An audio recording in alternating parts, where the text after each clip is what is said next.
New to the Street is now exploring the block as Mexico-based Docademic is back in studio to talk about their fascinating medical service platform, which is infused with MTC, or medical token currency. Now, what is Docademic? What is MTC, you may ask? Your wait for an answer to both questions is over. Charles Nader is Docademic CEO and co-founder. He's joined by Gustavo Astiazaran, Docademic's marketing director, and James Sowers. He is a blockchain strategy advisor. Gentlemen, welcome to New York City. Welcome back. Thank you. Thank you very much. It is our pleasure. Now, Charles, for people just looking in, let's get the 411 on what Docademic is, what they're all about. Sure. We offer medical services to the general public, and we also offer service.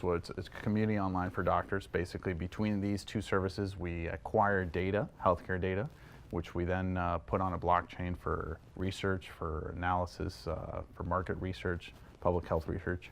And one of the key elements of how we do this and make a free service of free basic healthcare to the public sustainable is by creating products that we sell to governments, to pharmaceutical industry, and also by creating a token economy within our platform that uses a cryptocurrency, medical token currency, or MTC, to incentivize people to upload data, and also that same currency is used to access that data. Staying on the subject of cryptos, since we're talking about MTC, why is it advantageous for Docademic to have an MTC? Because a lot of people hear the term cryptocurrency, virtual currency. A lot of people don't know what it's all about. Can you explain that? Sure.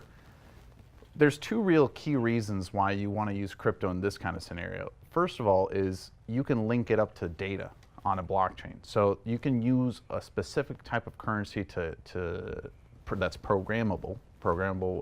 You can put certain rules on it through smart contracts that limits or controls or manages the access to that data or the input of that data on a blockchain. Now, if you were to use a regular fiat currency, it'd be much more difficult to do, not only because you can't program a fiat currency, but the second thing is you can't scale it up worldwide as quickly as you can with a cryptocurrency. So it has the two key benefits of it's a new form of digital currency that lets you program certain rules into it, and the second thing is the fact that you can scale it worldwide faster this way. Hold on for a second, James. I want to talk to you about this for a second. How do you deal with the perception that some people might have of cryptos versus traditional currency, as Charles was talking about? The perception of what it is or what it could be, because when you have regular currency, you have something tangible to hold, whether it's the US dollar, the peso, the drachma, whatever it is. And to get regular people to pull away from typical tangible currencies that they hold going to crypto, that's a challenge. How do you overcome that? Fair question. Right, but it's basically programmable money in a way. So if something can be used as a medium of exchange in a new way, I think the millennials, especially, growing up with Instagram and Snapchat, they're easily going to adopt this. And in the future, probably in 5 to 10 years, paper money is going to disappear, which we call fiat money, because it's just paper backed by nothing, printed by the United States government.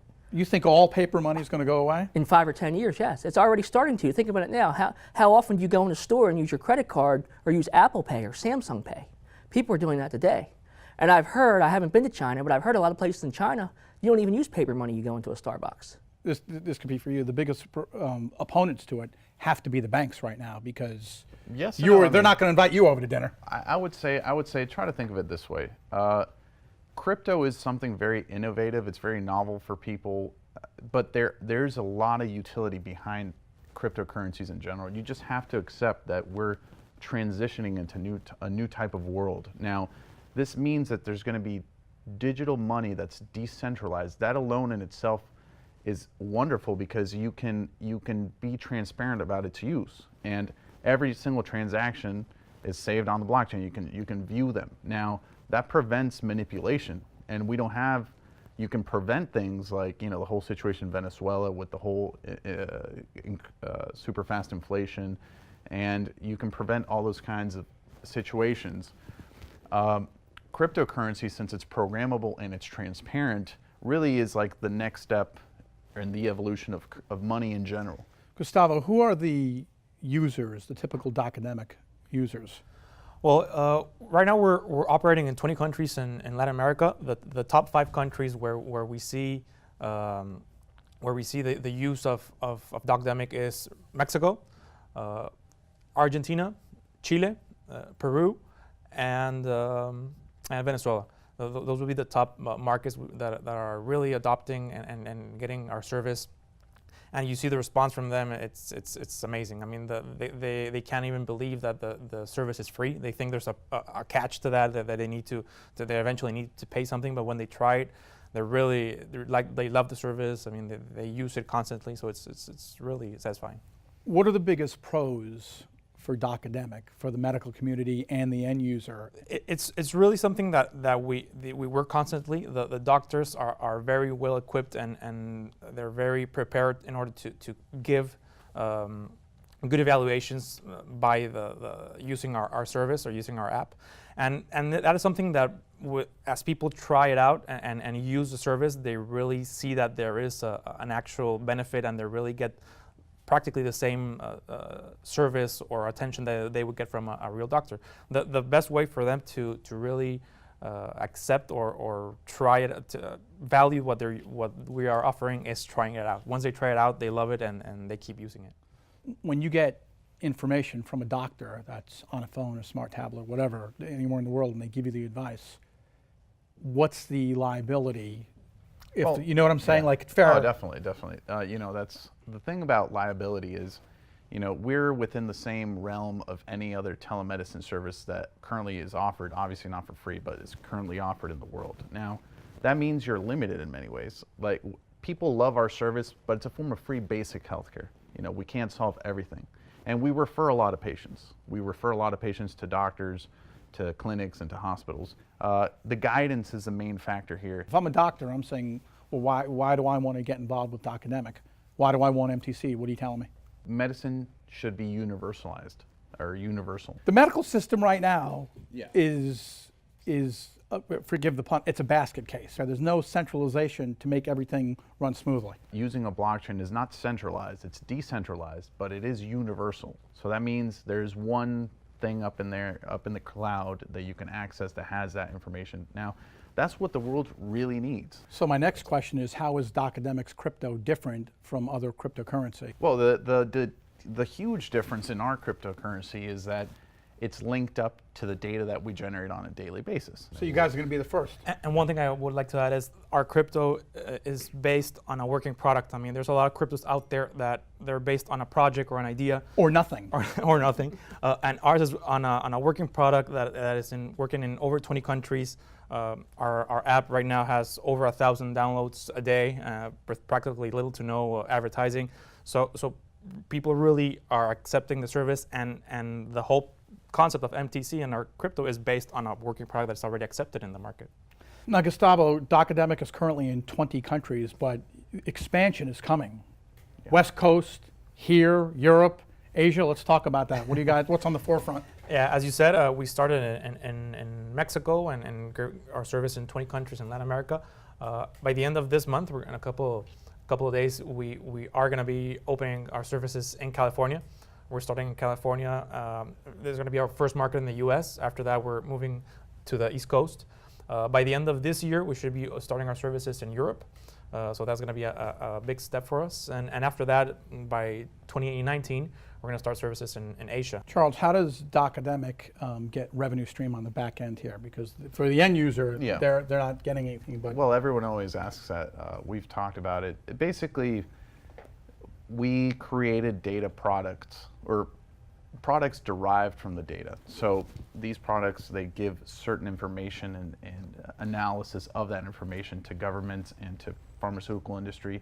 We just signed with Televisa. We signed with. That was my next question. Okay. Partnerships. Yeah. Let's talk about them. Well, we're signing with more governments, state governments. We're signing with more private industry clients, pharmaceutical companies and big companies in general that we created a new way for them to analyze their populations as far as healthcare is concerned. Gustavo, what has been the most exciting Docademic feature to get the word out about?